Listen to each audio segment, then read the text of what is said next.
This week on London Real, we have David Allen, creator of the time management system, Getting Things Done. That your head's for having ideas, but not for holding them. It's great to complete things. There's a lot of value to completing an open loop. You don't want to be able to create frustration or guilt or undermine your energy by having some only future ideal win. You can only feel good about what you're not doing when you know what you're not doing. Somebody asked me for my definition of martial art, and I said successful overcoming. I just love freedom. The freedom of not feeling like I'm being distracted by something that I shouldn't be distracted by. On Sunday, London Real presents David Allen, Getting Things Done. It's really not about getting things done. Right. It's about being appropriately engaged with your life so you can be fully present. This week on London Real, I'm very excited to bring to you the one and the only Mr. David Allen. And he is the creator of Getting Things Done, which is not only a book, a system, but it's really a mindset that allows you to lock in and get a lot of those things out of your mind. He calls it a brain dump when you finally get all of those thoughts and issues and little pieces of information out of your head, get it into your inbox, and really start getting things done. And I was so fortunate to get David to sit down with me and really go through his process, the man himself, a lot of his thoughts. We talked about his martial arts as well as his success secrets. And it was really special to me. And it wasn't just another show, because I then went back and I've started to listen to his audio book. I've read his book. I've listened to a lot of his old CD programs. And we're really implementing this entire process over at London Real. The entire team is now listening to his Audible books. So, the proof is in the pudding, and we are eating our own dog food. And I think you're going to really get a lot from this episode. David reminds me of that college professor I never really had. He's the guy that kind of rolls in with the turtleneck and the sports coat and just has just a way about him that seems really calm. And with Getting Things Done, a lot of people would think it's for an executive program or something like that, but it really is the way of getting things out of your head so you can be more calm and more zen. And when you're with your kids, you can actually be with your kids. Or when you're taking a break, you can be present in that place. So I think we have a lot to learn from David, and I really hope you guys love the new look of London Real. Now, don't get too crazy. We're only partway through. There's a lot more coming on our next episode, but you're seeing different lighting, different microphone setups, and it's all about the evolution. So trust me on this. We're going in the right direction. You're going to see a lot more coming here, coming very, very soon. So there you go. Other exciting things happening at London Real. We've got the Academy, which is really exceeding all of my expectations. We have a wonderful social network over there. It's almost better than Facebook, and everyone is pushing each other, making each other accountable, and it's all about building the best you. And we've got all sorts of exciting things happening there, like live episodes, webinars from me. I did my first one last week. It was so much fun. I had hundreds of comments from people all over the world that were interacting with me. We've got bonus content. The success secrets of this episode is available only on the Academy, so go check that out. Meetups at the studio happening every month, so much more. So go check that out at London Real Academy. Become one of our charter members. We'd love to have you. This is just going to get so much bigger, and I'm so excited. So there you go. I will now leave you with the one and only, the author of Getting Things Done, Mr. David Allen.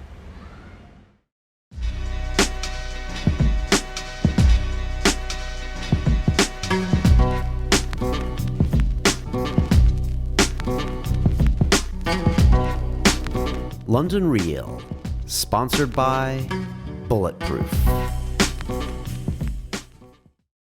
This is London Real. I am Brian Rose. My guest today is David Allen, who is a productivity consultant and author of Getting Things Done, The Art of Stress-Free Productivity. Time magazine called your book the defining self-help business book of its time. It's been published in over 28 languages with a brand new edition out this year. David, you grew up in Shreveport, Louisiana.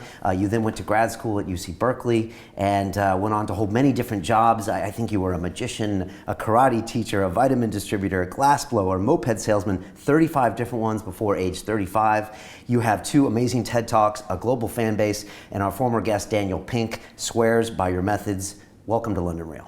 Thank you. Glad to be here, Brian. It's so good to have you here. You know, you grew up in the South and then you went to school in California. You now live in Amsterdam.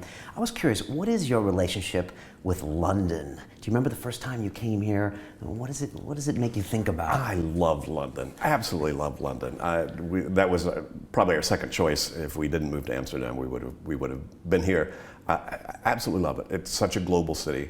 You know, you walk down the street and it's a global viewpoint. And you know, there's just so many cool things to do in London. You know, it's a great place. I love it. So it's one of my favorite places on the planet for sure. Yeah, mine too. I loved it so much I named the show after it. So, why you moved to Amsterdam last year, right? Yeah. I was curious.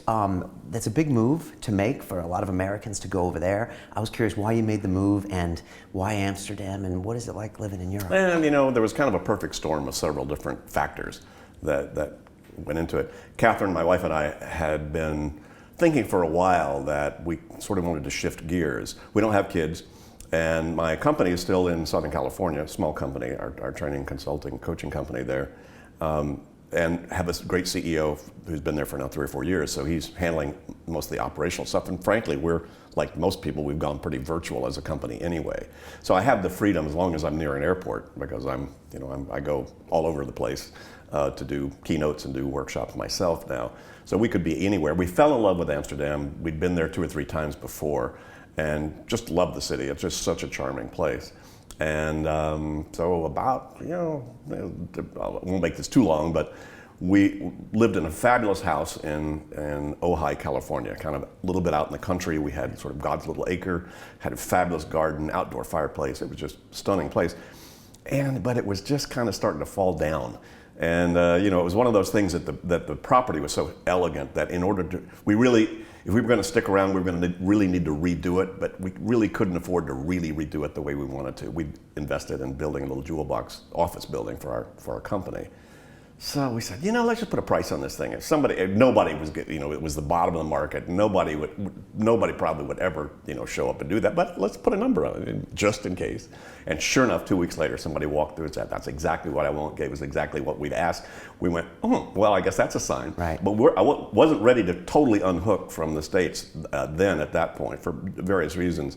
So we said, well, let's just get trainer wheels for Europe. So we moved to Santa Barbara, which was only 40 miles away, and got Dutch bikes, lived downtown, you know, so we could walk to it. And so we lived there for 3 years. And finally I said, let's just throw a dart, push the button, and go. And we didn't really know anybody other than, you know, I had some connections and acquaintances in Europe. Anyway, there's also a semi-good business reason in that we are now franchising our training program globally around the world and starting to get a good bit of traction in Western Europe and the UK.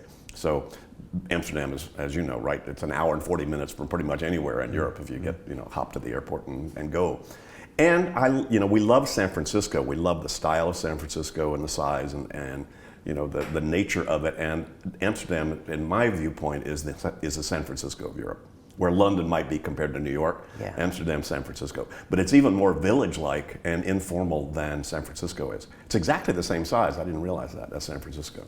Interesting. And so it's more like Santa Barbara-ish, as in it's like Santa Barbara-ish. Yeah. And it's so informal. It's kind of like you can't dress up if you're going to ride your bike, and everybody rides bikes if it's, you know, windy and cold and raining.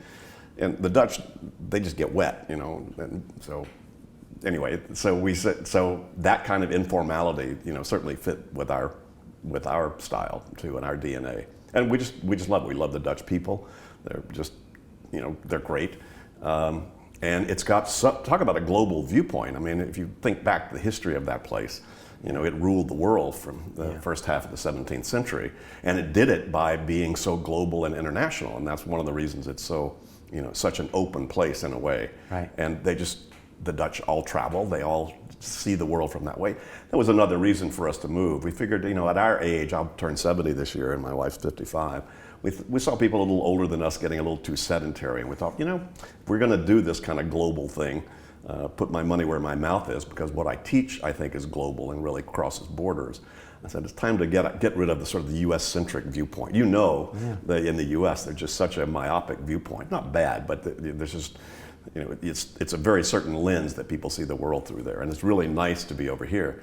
and open that lens up to a much more global viewpoint. Yeah, I try to explain to the Europeans I know here and the Londoners that when you are in America, it's just so introspective, and people really were like, why would I need a passport? Because I have all these places to go, and America has so many different options, but you don't look outside sometimes. Europe is over there. Sure. So, but that's a big move for you. A lot of people wouldn't do that, in their 40s. Yeah. Talk about out of your comfort zone. Yeah. It's like, wow. Because I like to have my systems grooved. It was kind of like moving from the PC to the Mac.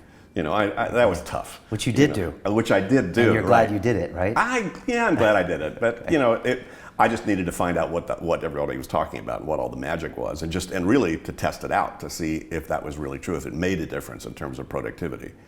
And, the 6 of one, half dozen of the other, there were reasons for it. But it's not like, wow, I can suddenly unhook from my whole 20 years of PCing and then suddenly sit down to a Mac and hit the road running. No, not quite. Right. So, regrooving patterns. So, certainly Amsterdam was a regroove. You don't realize how many systems you're sort of habitual and grooved in until you suddenly don't have them. Right. It's like, now where do we buy what and how what? Anyway, but we love it. We absolutely love it. And it's fun, and you're staying. Yeah.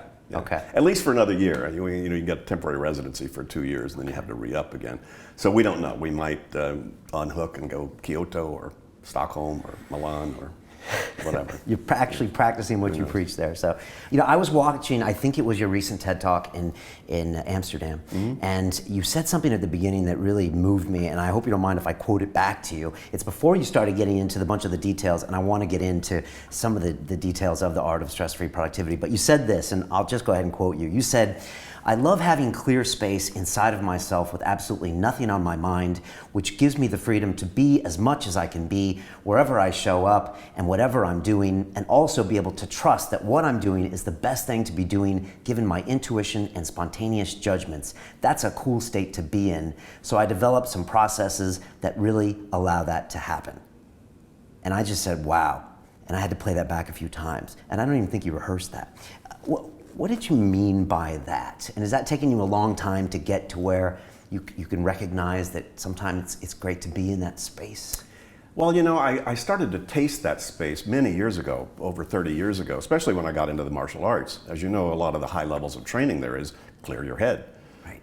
And very practical techniques for doing that. There may be a spiritual component as well, in some of those arts, but there's certainly a practical one. When 4 people jump you in a dark alley, you don't want 2,000 unprocessed emails hanging on your psyche. Right. Or you don't want to be thinking about a technique. You don't want anything. You don't want you want to be clear. Right. And open and space, and the clear space, and also with spiritual practices, I was getting into and practicing various meditative kinds of exercises as well, and discovering that clear space, it's not like nothing is going on when you do that. It's like you quiet this sound so you can listen to more subtle sounds, and I found that extremely.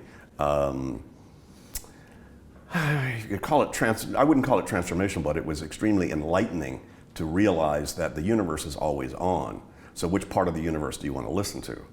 So when it's noisy, there's a lot of subtleties and sophistication and sublimity that you don't have access to.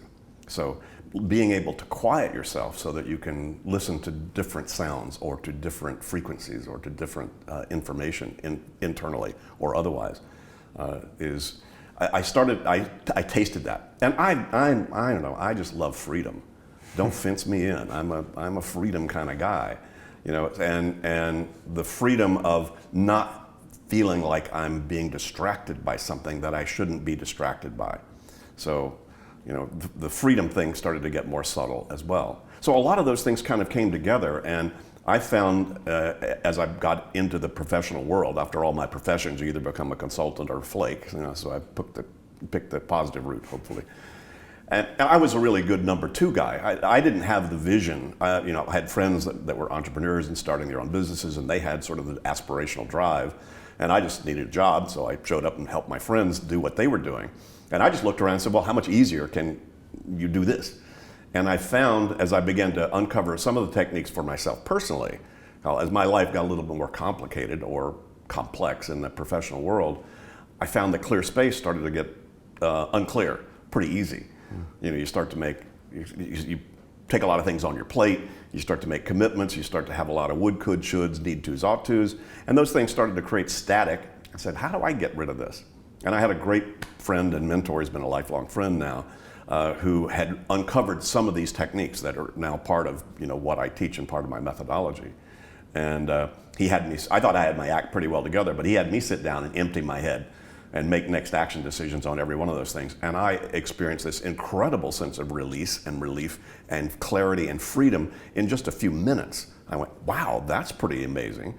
So then I turned around in my consulting practice and began to apply some of those techniques with people I was working with, and without fail, they all had the same experience. I went, wow, this is pretty cool stuff. So that was a long time ago. That was 1981, 1982, wow, when I started to work with this material. Okay. So a part of it was my attraction to clear space. Discovered, in the work I was doing, that what really helped people get their life more under control and more appropriately focused was something that gave them clear space. So I didn't sell it as clear space back then, nor did I really even understand it like I'm explaining it now. But the revision of the first book that I've done has done a lot more to frame it. It's really not about getting things done. Right. It's about being appropriately engaged with your life so you can be fully present. Right. That's because people, your message is very nuanced, because people think you are the guy that gets things done, and when they first look at the book, it seems like that. But you say it's like about being appropriately engaged with what's going on. Sometimes that means not getting something done. Exactly. Well, you and I, how many things are you not doing right now, Brian? Right? And the only way you're going to feel comfortable sitting here with me is if you know what all that is and said it'll wait. Right.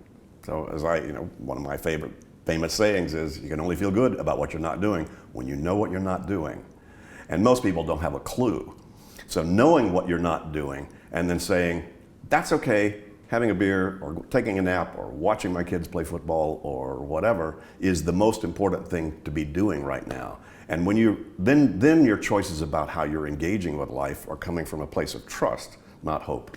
Right. And when your first TED Talk, you said that the brain is not necessarily good at multitasking, but it actually is a good planner, but it doesn't always know what to be telling you at the right time. For example, 3 a.m, you're thinking about the guy at work who you can't do anything about. Sure. But you said in the long run, your mind does plan things. It plans reproductive decisions, eating decisions, and things like that. Yeah. Can you tell me a bit more about that? Well, the mind we naturally do a lot of that stuff. And all I did was recognize what the process is that we go through when we do that.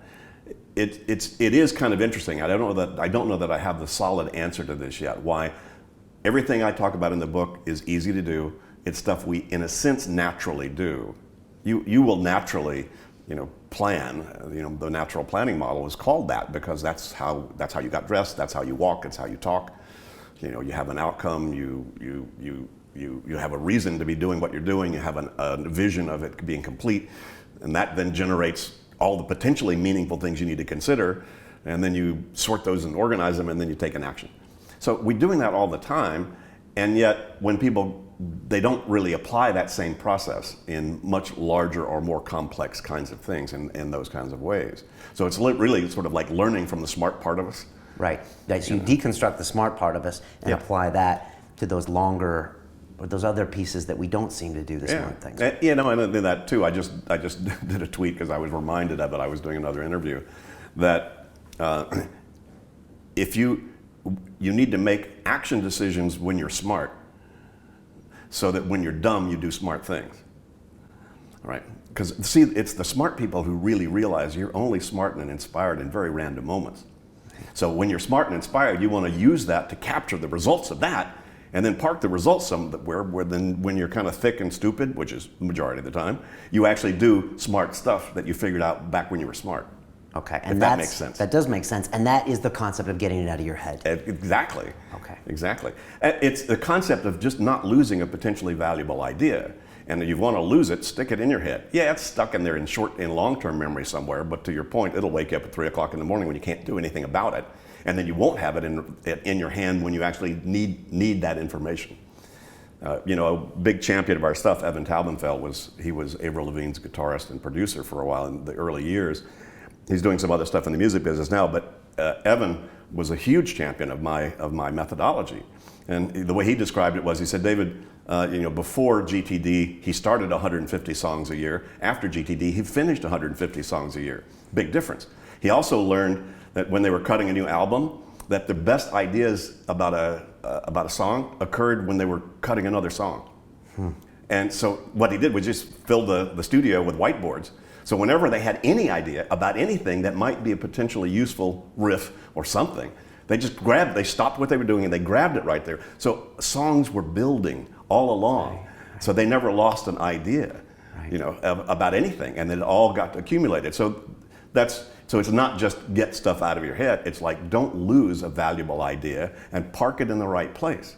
That's productive. Weren't we taught, though, to focus on this and finish this song? I mean, is that something that came from education where we segment, because you would think that's the wrong thing to create. That's the wrong way to create. Well, I think it's great to complete things. So that's a lot of, we know when we finish anything, there's a part of us that sort of reaps energy out of that. That feels good. Those are your best days when you handled that, you turned that in, you bought that thing, you fixed that, you got the light bulb and screwed it in, and then it worked, and wow. So those are your good days when you actually finish a lot of stuff. So there's a lot of value to completing an open loop. And at the same time, you don't want to feel bad if that loop is not closed. And that's a lot of what the GTD methodology does, is like, look, you don't have to finish all this stuff in order to get it off your mind. But you do have to identify what it is and trust that you'll see it at the right time, wherever you are with it, at whatever its status is. So, yeah, you don't want to, there's a whole new idea that goal setting is really not the best thing to do, especially if you set a goal and feel bad until you get the goal. Right, okay. Right? Because then you're not appreciating the process of moving toward it. And so you don't want to be able to create frustration or guilt or undermine your energy by having some only future ideal win. Is goal setting just as a pure exercise bad? No, could it be? You're setting goals all the time. Okay. That's how you got dressed, that's how you talk, Sure. that's how you walk. Sure. You're seeing yourself out the door, and then you will fulfill the picture. Okay. So we're setting, you can't stop actually, because you're a teleological being. You're always moving towards something. There's a part of us that's always attempting to expand, express, fulfill, complete something. I mean, just look around. I mean, just anecdotally anyway, that everybody's doing something. Even when you're not doing something, you're doing that. Right. So there's an intentionality still there. But like a goal of, I'm going to be a billionaire in 3 years, da-da-da-da-da, might not always be the most productive thing. It depends on what you're doing with it. Okay. It depends on whether it's running you or you're managing that. Call, hey, here's a picture, here's an image. Let me just stick that in there. Why not? It's better to have nice positive pictures and images in your head than a bunch of negative ones. And as long as it creates expansion instead of contraction, I think that's the big key. That's something that I learned years ago as a marker for me about whether things are in alignment. At whatever level you want to interpret that, is engaging in this creating expansion or contraction? Love or fear. So you can look at it that way. Okay. Same thing, right? In loving, everything works. In fear, nothing works. So it's, in a way, it's just that aspect of making sure. So don't beat the medium, and there's no reason, there's no bad or good about any of these kinds of things, whether it's goal setting or not, other than, is that the most optimal way to be engaging with it? Okay. And love or fear, expansion, contraction, that's kind of a way. Yeah. And you have a gut feeling whether you're opening yourself up doing that, or whether you're protecting and limiting. Yeah. And it's also a good way for decisions, like, I don't know which way I should go. Should I change jobs? Should I move to Amsterdam? Whatever. Start doing, practicing, rehearsing scenarios in your mind about whatever that future scenario is, and see if that's feeling expansive or contracting. Yeah, that sounds like expansion. The no-brainer to go to Amsterdam, right? Yeah. But again, it's subtle. It's tricky business, Brian, as you know, because oftentimes when we are throwing ourselves into new situations, we think, oh my God, I'm feeling nervous about that. But that just may be you're out of your comfort zone. That's not necessarily fear. It could be unfamiliarity is a kind of, will create a sense of fear or a sense of resistance. So that's why visualizing things gets the nervous system more grooved and more comfortable with it and more familiar with it. Okay. So building familiarity using visualization, and setting a goal is a way to visualize something. Wow, 5 years from now, what would a Sunday afternoon be like? how would it be? Because I say too, the future never happens. I don't know if you've ever discovered that it's just always now. Once. I think once. Damn, it's today again. No, it's just now. So, the future is an illusion, but it's a handy one. Because if I said, hey, Brian, imagine 5 years from now, what's going to the images you probably, pull into your head are probably going to be somewhat different in quality than if I said, Brian, imagine how good your life could be 5 minutes from now. Right? They're both illusions. Neither one of them actually ever happens. But the value of the future, the 5 years, you gave yourself a picture of stuff that started to affect your nervous system right now. So it's the value of goals and future thinking is not in the future they describe, it's in how it changes your perception and performance right now. Okay. Talk to me about the unnatural planning method, because you walked it through in your first TED Talk, and I found myself almost in hilarity, because you talked about the natural planning method, which is kind of the human one, which I believe was kind of like the purpose, vision, ideas, structure, next action. And then you talked about the way that a typically corporate environment will push people, and we've all been there in that conference room where it's like, I think you're come up with a good idea. Yeah. And then you reverse engineer it until you hire the management consultant that comes back to the why. I just wondered how you could describe that better than me.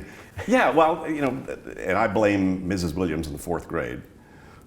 She's the one that had to teach us how to write reports. That's the first time we started to learn how to plan something, oftentimes in a more formal way. And of course, in order to write a great report, what'd you have to write first? An outline. Great. So then you sit down, okay, write an outline. So Roman numeral 1, and you just stare at that and freak out.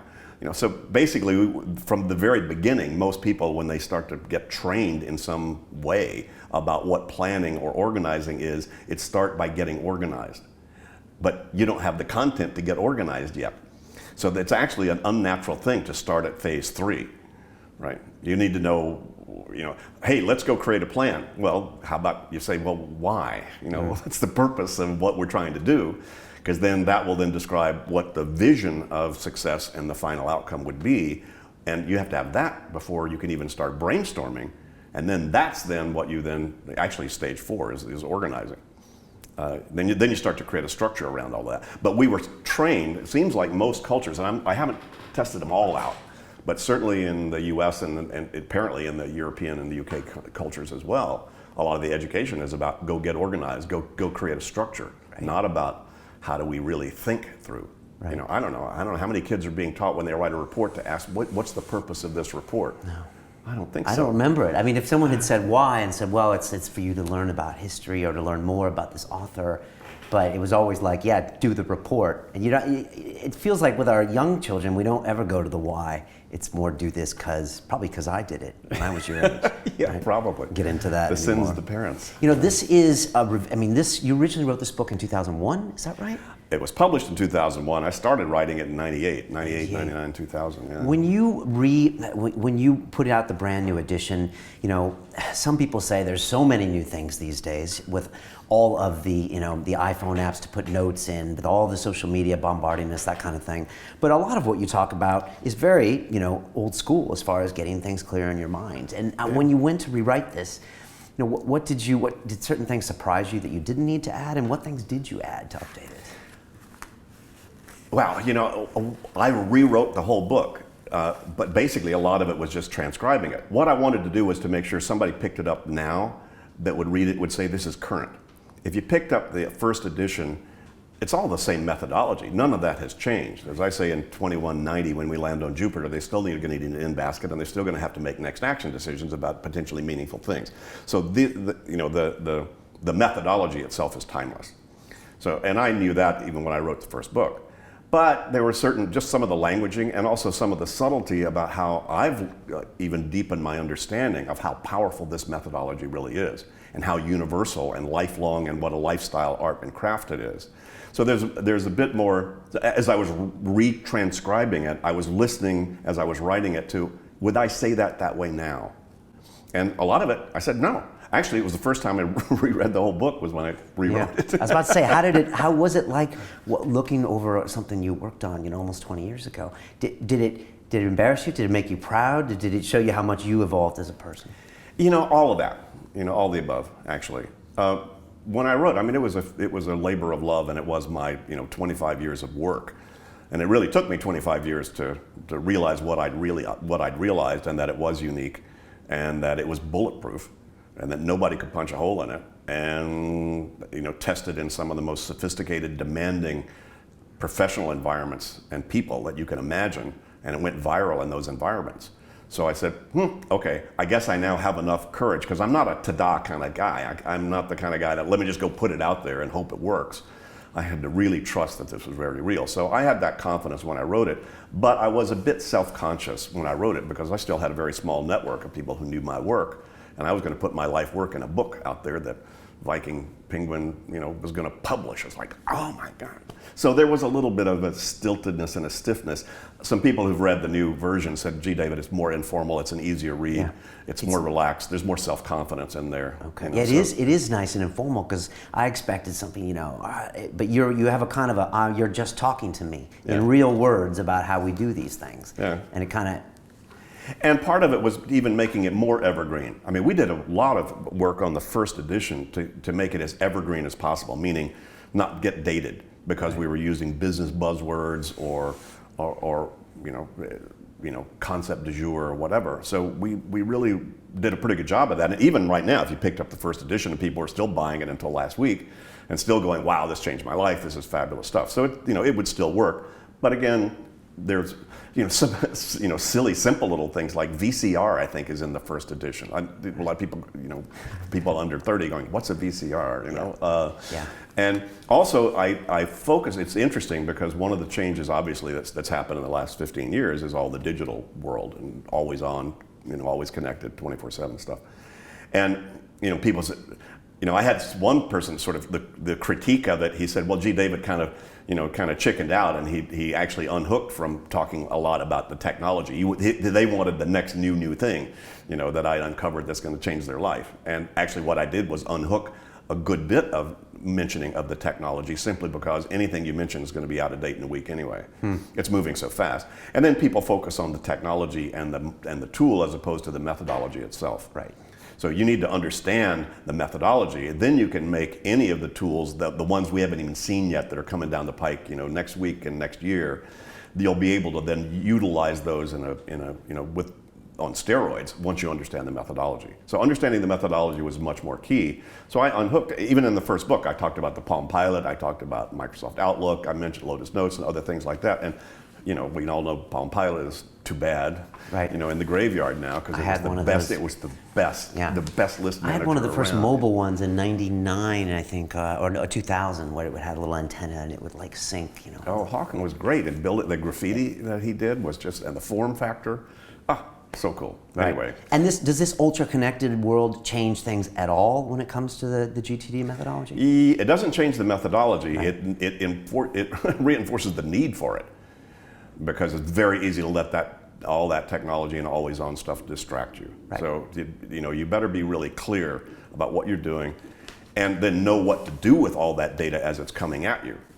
The two-edged sword of all the technology is, if you know what to do with it, you're real clear about your own system and how to make determination. Is that reference? Is that meaningful stuff? Is that potentially actionable?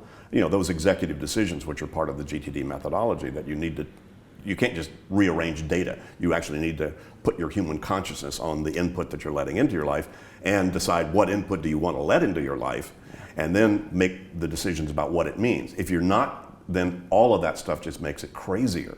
Wow, do I stick this in Evernote? Well, I could put it in Dropbox, but I'm using Outlook, but my wife is on Gmail calendar, and and it can just get nuts out there. So that's why the technology and the methodology itself, it's challenging enough to just be dealing with, okay, what's the tech that I need to work with now to optimally manage, the changes and all the different things that I'm doing.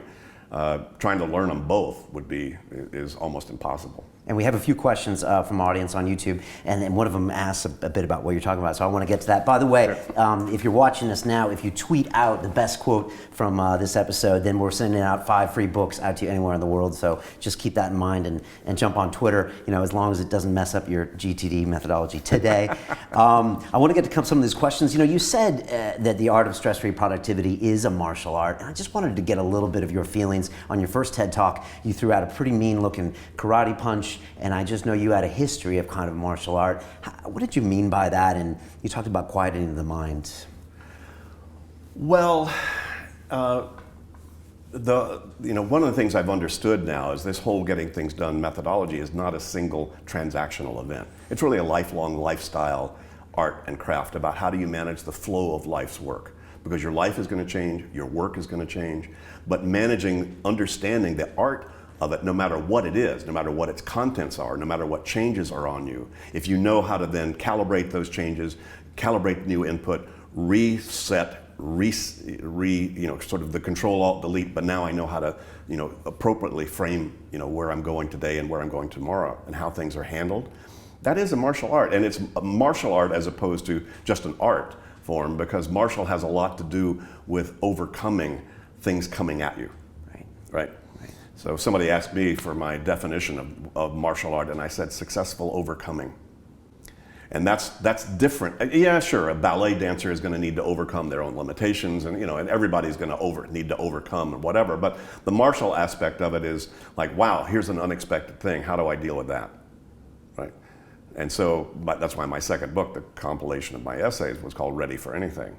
Right. So that being in that space, in that place, that allows you to most optimally deal with change is a martial art. At least I see it that way. I mean, it's not something that you're born doing. As you know, when you first start learning the martial arts, the moves feel very awkward, they feel unnecessary, they feel counterintuitive. Almost the opposite. There was that Clint Eastwood movie about the female boxer, and they were explaining, when you want to move left, you push right with your foot, and it's almost the opposite of what you'd expect. I remember when one of my instructors said, Brian, you need to relax in a fight. And people that, and they think that's the last thing. Or a famous Bruce Lee line, a martial artist is not tense, but ready. Right. Yeah, so a lot, and in the same way, getting things done is somewhat counterintuitive, because in order to get to clear space, you're going to have to deal with a lot of things that are not the most urgent, immediate things. And that's why a lot of people say, oh, yeah, but it's not the most urgent. I don't have time to go deal with buy cat food and, I need to fix that. I don't have time to go write all that stuff down and get all that out of my head. Not realizing that it's because they're secondary that you need to get them out of your head so they don't take more of your energy than they deserve. And that's counterintuitive. I don't have time to sit down and improve my process of that and to deal with things that are not immediately just yelling at me in front of my face. For people that are listening right now, if there's one thing that they could do to kind of grasp this, would it be the brain dump? Would it be like writing down the things they need to do, everything that's on their mind? I mean, yeah. Okay. That's job one. You can't just end there. If you do, you become a compulsive list maker. Okay. But the first thing you have to do is you have to identify what it is I still need to think about, because there's still need to think about to happen. Okay. So if you look at most people's to-do list, you see things like mom, or bank, or doctor, or assistant, or babysitter, whatever, and they've identified something that's pulling on their attention. What they haven't decided yet, but excuse me, what exactly is the very next thing you need to do to complete that? And by the way, what does complete mean on that? What are you trying to do with the bank?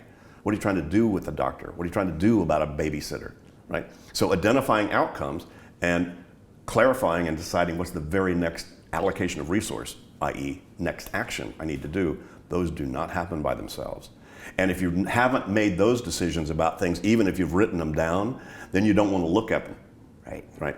The list is, anything on a list is either attracting or repulsing you psychologically. There's no neutral territory, Brian. You're either going, ooh, when can I mark that off? Or, get out of my face, because they're still thinking and decision making about this thing I haven't done. I don't have the energy to think and decide. Stop reminding me I'm overwhelmed. But there's a big difference between capturing it and capturing and clarifying and organizing that. So that's why there's a 5-step process in getting things done about how you get things under control. But yes, if nothing else, you just keep a pad and pen by your bed and you'll sleep better. Right, because we've all had that thing on the to-do list that's now old and colored with coffee stains, and it's that one that we just almost don't even look at, and we work around it, right? And well, it's the people who procrastinate the most, and you probably got a question about procrastination in there. The people who procrastinate the most are the most sensitive, creative, and intelligent people. Right. I guess so, right? And so, why? Because It's the creative, sensitive, intelligent folks who glance at something and in a quarter of a second generate incredible phantoms of negative future scenarios of the thing not being done totally perfectly and all the negative consequences if it's not. They just freak out, right? If they just dumb themselves down, and actually a way to intelligently dumb things down is figure out what's the very next action on this. That's all you really need to decide. If I had, and a lot of times there are tough things you need to decide, tough things you need to deal with, whatever. Okay, well, what's just the very first thing I need to do? And not let my mind run out into all the oh my gods and what might happen. So there is a bit of a discipline that one could apply, or directionality. I don't like the word discipline, it's too hard. It's like sweat, Okay. But I like the word direction. If you can direct yourself, direct your thinking along these lines as opposed to this. You don't break a sweat in doing that. But it is something that you actually have to put cognitive horsepower to. So that's a lot of the essence of this, why it looks so simple, and yet when people actually start to apply what we've been talking about, it's profound. Yeah, and it is profound and very nuanced and gets quite complex, but that is the way you get over all of those humps. 0 time it takes is one of those things you said. The issue is not time, and it was a fascinating statement, to get that idea that doesn't take any time, but people associate it with time. Is that the point you were making? Well, most people feel, God, if I just had more time, my life would be better. I could finish a lot of stuff, I could do whatever, and I say, well, if you had 2 more hours a day, you just fill it up with 2 more hours of your feeling of overwhelm and stress and confusion, because time is not going to solve that, right? What you need is space, because to have a good idea doesn't take time, but you need room to have it. How much time does it take to be present, to be loving, to have a creative idea, to be innovative? Those things don't take time, but you can't do those things if you don't have any room. If your head is still distracted and still using your head as your office, and your head's a crappy office. Right. It's a terrible place to put that. And now that's another new chapter in the book is about the cognitive science over the last 10 or 15 years that's basically just validated this, that your head's for having ideas but not for holding them. So anything that's going to be able to keep them out. So you don't have to go very far for me to start coaching somebody. I just say, well, what's on your mind? If you don't have any, what's preventing you from having nothing on your mind right now? Oh, the bank thing. Oh, great. Well, what are you trying to accomplish about that? Great. Well, what's the next action? Great. Where would you need to park that so that some part of you trusts it? And suddenly, they haven't gotten the extension of the credit line, but they are now back in the driver's seat. They're now in the saddle. And that's what this does, is it puts people back in the saddle of their life as opposed to feeling victimized by all of these things that are still not being clarified and managed appropriately that you've let into your ecosystem. Right, stop being reactive, Yeah. be a bit more proactive. One thing I noticed when I was reading this is that a lot of times I'll write emails to myself, and I do it sometimes in the tube or something when I don't even have signal, and just an idea comes to mind and I'll write an email and it shows my inbox the next day, and my girlfriend was actually like, what do you do in that? I was like, I just thought of it and I put it in there, and then I was like, oh, this is what David talks about. So there's a lot of things that I have somehow stumbled over that seem to work for me, but I didn't know why. Yeah, I didn't make any of this up, Brian. I just started to recognize it. I didn't suddenly invent the 5 stages of how you get things under control. I just started to notice what happens when people do get their kitchen under control, or their company under control, or a meeting under control. And so I just really identified that. That's why, everybody recognizes these behaviors. When you read it, you go, oh, that's why that works. And that's a lot of the validation of the book is exactly what you just said. You go, oh, that's why that works for me, and that's why I built that habit in, and that's good stuff. A lot of times it's just a reminder of what people have done that really works. Right. The other one was you said there's a time where you choose to get work done, and there's a time where you react to things happening. And I thought email is the ultimate reaction trap, and so you might go in to do work, as in write an email, a proposal, and then you end up falling into this kind of reactive space. Sure. And with social media today, this creation and reaction space that's on the same platform. Those rabbit trails are rapid and rabid out there. Dangerous. All right, I want to go to a few questions from the people that were rattling them off. So I'm going to ask a few that are interesting. Let me hit you with one. Given that the future is unpredictable, how does your productivity system, or you personally, take advantage of spontaneous opportunities as they arise? Is there a cost to be stuck in a rigid plan of following to-do lists? I plan as little as I can get by with. The to-do list just keeps stuff out of my head of things that I've decided that I actually want to move on at some point and in some way. So I All I do is park those things. So in a way, as you know, one of my recommendations is a someday maybe list. Yeah. Well, in truth, everything except what you're doing right now is someday maybe. The world could end in 5 seconds. Right? So didn't get to any of that. That's fine. So there's nothing about being a slave to your list. You're a slave to those things if they own you in your head. Right? If you can't stop from thinking, I need cat food, and it wakes you up at 3 o'clock in the morning, and go, oh, that's right, I need cat food. It just means you're inappropriately engaged with your cat. Right? And so it's not being, so the fact that you put cat food on a list, does that mean you're a slave to the list? No, heavens no. Right. You can constantly keep deciding. I decide a whole lot of what my system is so that, because I like to follow my spontaneous hunches. I like to follow that creative hunt. That's why I plan as little as I get by with. But if you said, hey, David, you want a party? I go, well, let me see. Yeah, party. Right? Because now I'm free to party as opposed to partying and feeling guilty and not knowing what I'm not doing or whatever. So a lot of the whole reason for this is to give me the freedom to be able to be spontaneous and follow my intuitive hunches, because that's kind of how I'm wired. And then you can be present.